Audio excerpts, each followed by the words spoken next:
Rejoignez Benoît Dutrisac en temps réel par courriel. Dutrisac@commercialcube.radio. Bon, on va parler. Pétu Leclerc, 81 ans, 91 ans. Tout le monde va aller au ciel, mais personne ne veut mourir. En lien direct avec l'entrevue qui suit. Dr Éric Simard est avec nous, docteur en biologie. Éric, bonjour. Oui, bonjour Benoît. Ça vous dit quelque chose, ça, Pétu Leclerc? Là? Tout le monde va aller au ciel, personne ne veut mourir? Oui.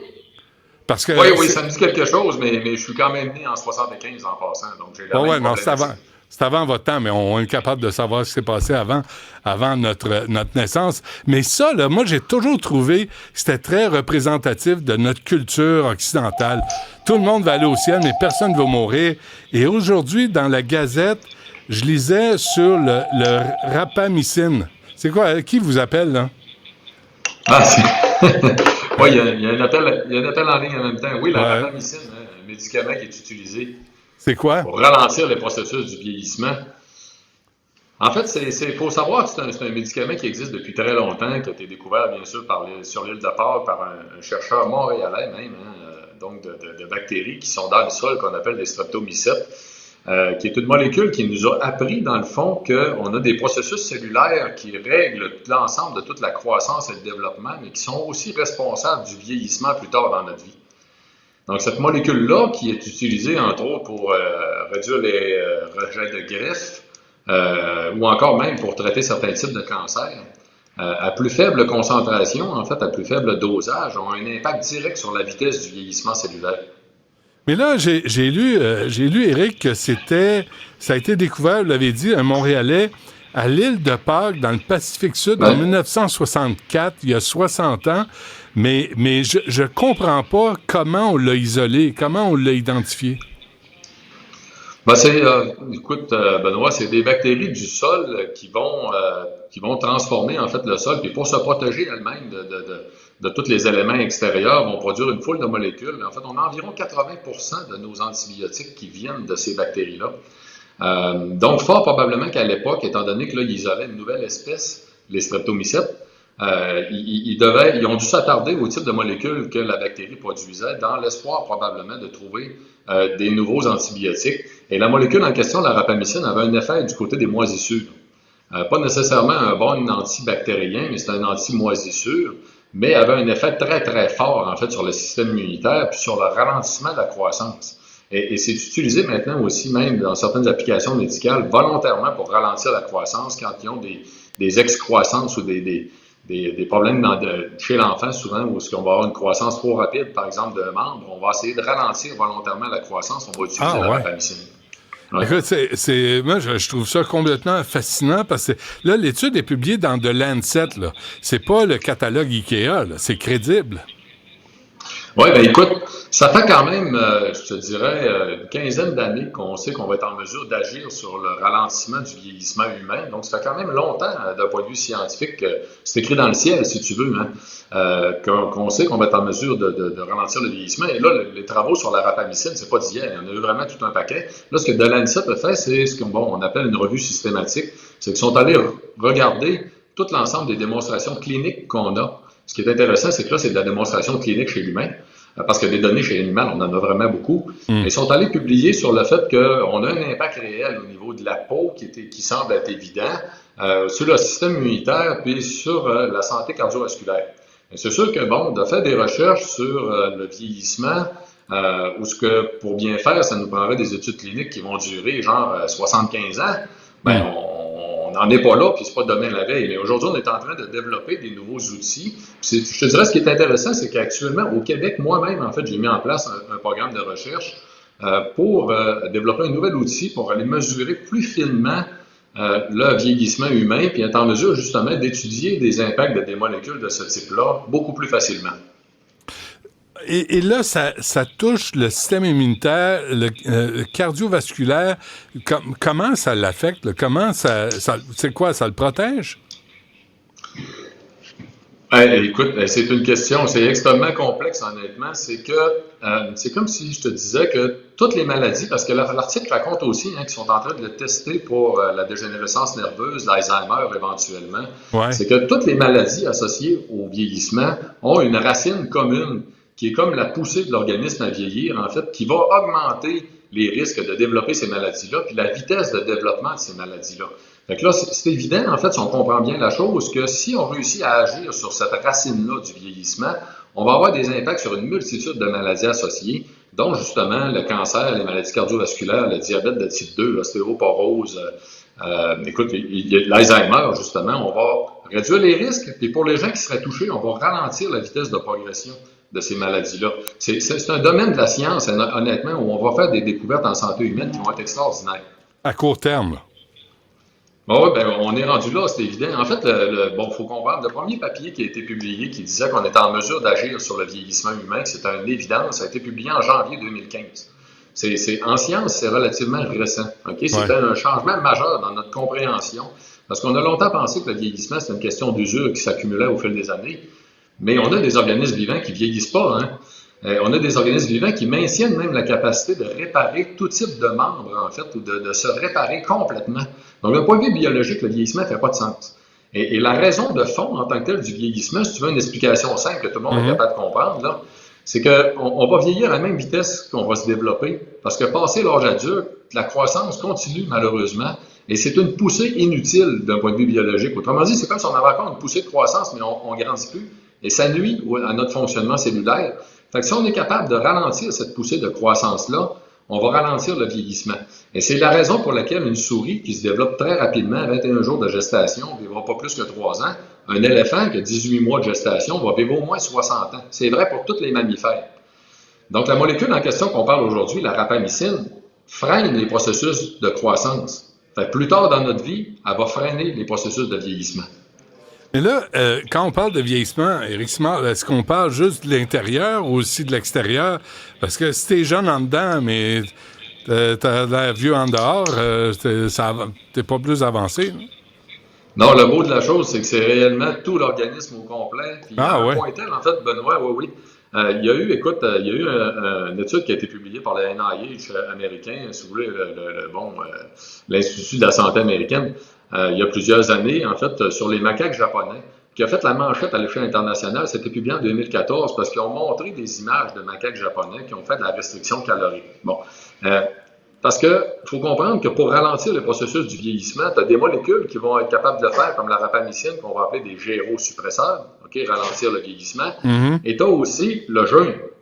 Le jeûne, un des gros intérêts du jeûne, en fait, ou de la restriction calorique, comme on l'a étudié en sciences, c'est aussi de ralentir le processus du vieillissement. Et puis là, pour revenir à mes macaques japonais de 2014, les macaques qui avaient fait du jeûne, la photo a fait le tour de la planète, honnêtement, en 2014, parce que tu es capable de voir à l'œil que le macaque japonais qui a fait du jeûne, en fait, ou de la restriction calorique, est visiblement beaucoup plus beau. Il y a une plus belle fourrure, il manque pas de poils à l'animal.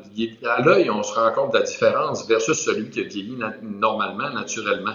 Donc, c'est juste pour te dire que c'est réellement un impact sur tous les organes, tout l'organisme, toutes les cellules, y compris même l'apparence.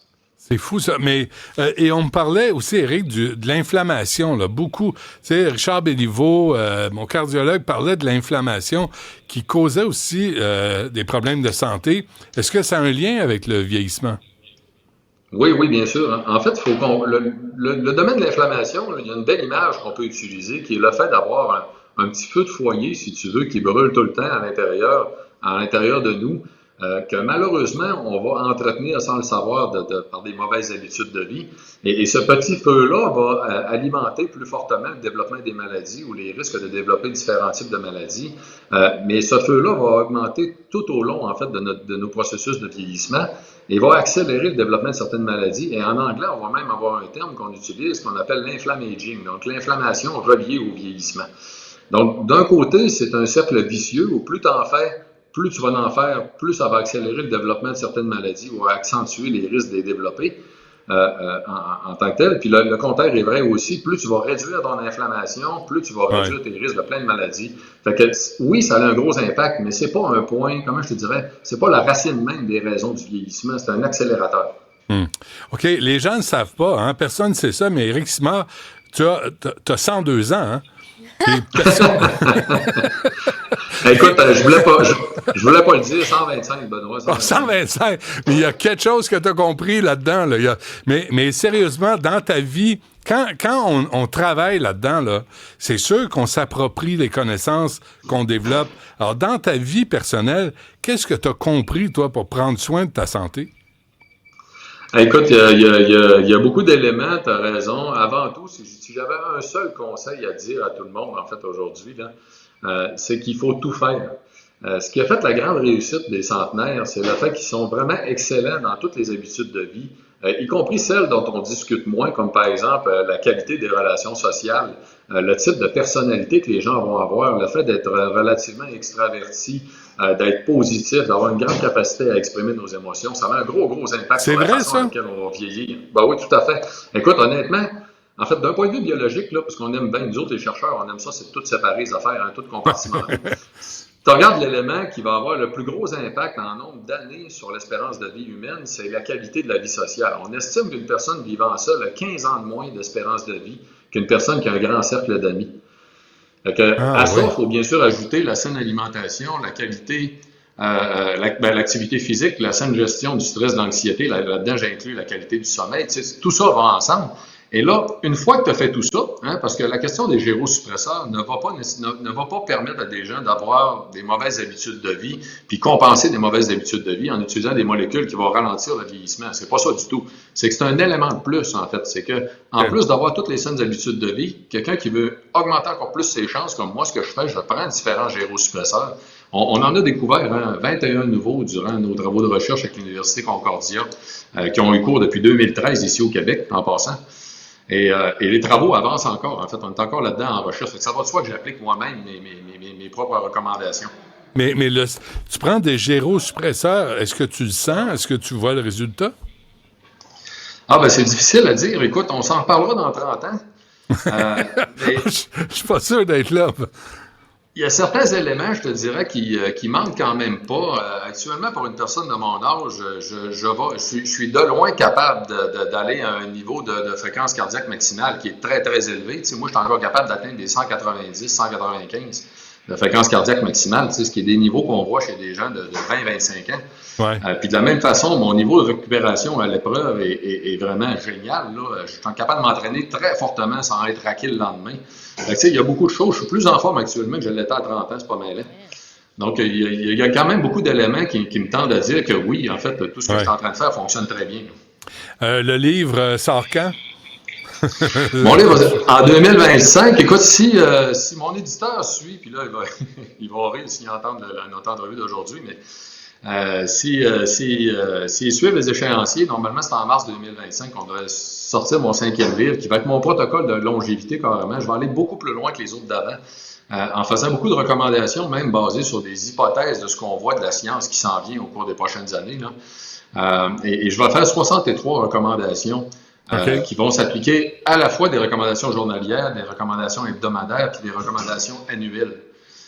Qui vont aider les gens à porter un regard vraiment complet sur la façon qu'ils vivent et la façon dont on peut souvent introduire des petits éléments qui vont beaucoup améliorer nos chances de vieillir en santé. OK. J'ai hâte de lire ça. On se donne rendez-vous en mars 2025. Éric Simard, docteur en biologie. C'est fascinant, hein? Puis je pense qu'il faut se donner la peine de faire quelques efforts, mais la compréhension de tout ce que tu viens de nous expliquer, c'est pas simple non plus. Non, Benoît, puis en fait, honnêtement, en terminant aussi, je voudrais te lancer une invitation à tous les gens qui nous écoutent.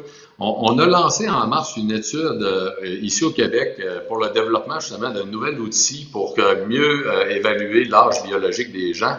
Et l'étude est toujours ouverte, les gens peuvent participer et on rend disponible au fur et à mesure de l'avancement des travaux les résultats directement à la population. Ils peuvent suivre les avancées qu'on fait du côté de la science en direct, en fait, sur Internet, sur le site Internet de l'entreprise avec laquelle on collabore pour les travaux.